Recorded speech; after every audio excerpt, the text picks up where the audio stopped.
अस्सलाम वालेकुम। अज असां ठाहियूं था कोफ्तन में विझण वारो मसालो।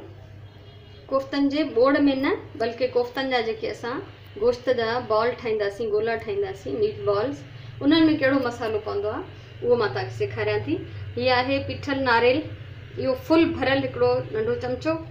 ऐं हीअ आहे खसखस, खसखस बि हिकिड़ो पूरो भरियल नंढो चमचो। हीअ आहे जीरो, अछो जीरो, इहो बि पूरो हिकिड़ो नंढो भरियल चमचो। इहे टई शयूं असां खणंदासीं। ऐं हीअ आहे 2 वॾा चमचा, 2 टेबल स्पून बेसण, उनखां पोइ आहे लूणु, मिर्च ऐं हिकिड़ो टीस्पून पीठल गरम मसालो। हाणे लूणु ऐं मिर्च त पंहिंजे ज़ाइके जे हिसाब सां खणी सघिजनि था।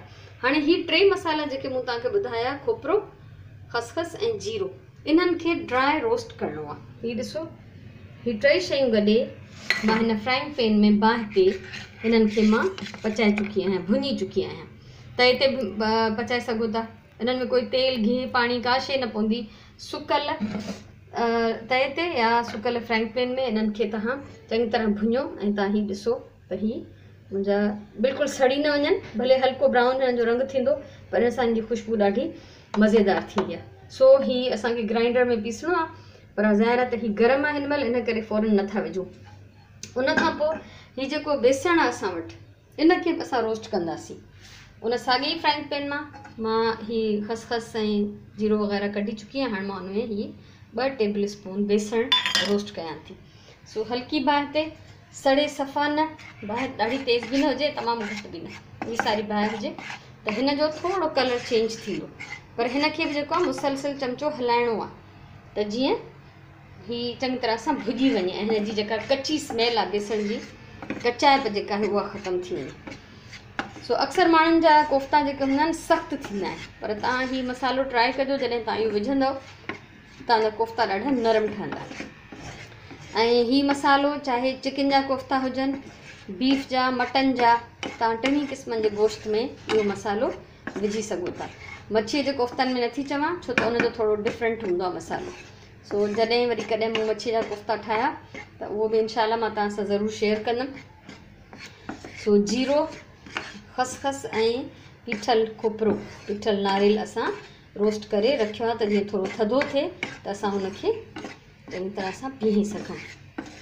ऐं कॾहिं कॾहिं ईअं थींदो आहे जो जीरो वग़ैरह जेको आहे थोरो हूंदो आहे मसालो, असां ग्राइंडर में विझंदा आहियूं त उनजे तरे में बीही रहंदो आहे, उहो प्रॉपरली पीसबो नाहे, छो त थोरो हूंदो आहे, मशीन उनखे चङी तरह घुमाईंदी नाहे।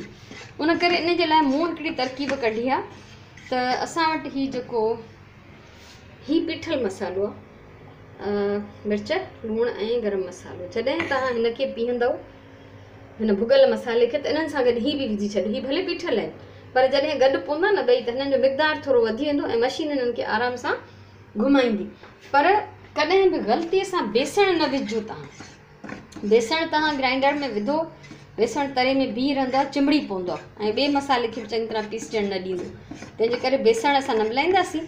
बाक़ी जेकॾहिं थोरो मसालो आहे त उन में असां आराम सां इहो लूणु, मिर्च ऐं पीठल गरम मसालो विझी सघूं था, जीअं मशीन खे आसानीअ सां उहो मशीन उन्हनि खे फेराए सघे।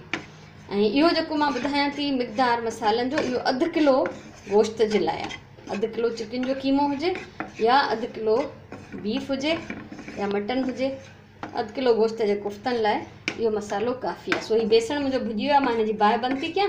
ऐं हाणे असां हू मसालो जेको असां पहिरियों खां भुञी छॾियो आहे, हुनखे असां कंदासीं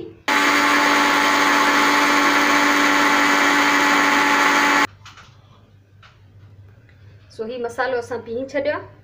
हिन में खसखस, जीरो ऐं नारेल भुॻल ऐं गरम मसालो पीठल, लूणु ऐं मिर्च हुया। लूणु, मिर्च ऐं गरम मसालो इन लाइ मिलायोसीं जीअं मिक़दारु वधे ऐं मशीन हुनखे चङी तरह पीसी सघे। उनखां सवाइ हीअ असांजो भुॻल बेसण 2 टेबल स्पून, इहे पवंदा कीमे में, चिकन जो कीमो, बीफ जो या मटन जो।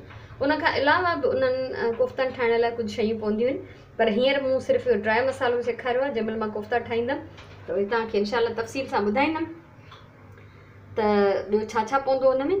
ऐं जेकॾहिं का शइ सम्झ में न आई हुजे, को सवाल हुजे त तव्हां मूंखां पुछी सघो था। अलाह तव्हांखे ख़ुशि रखे। अलाह हाफ़िज़।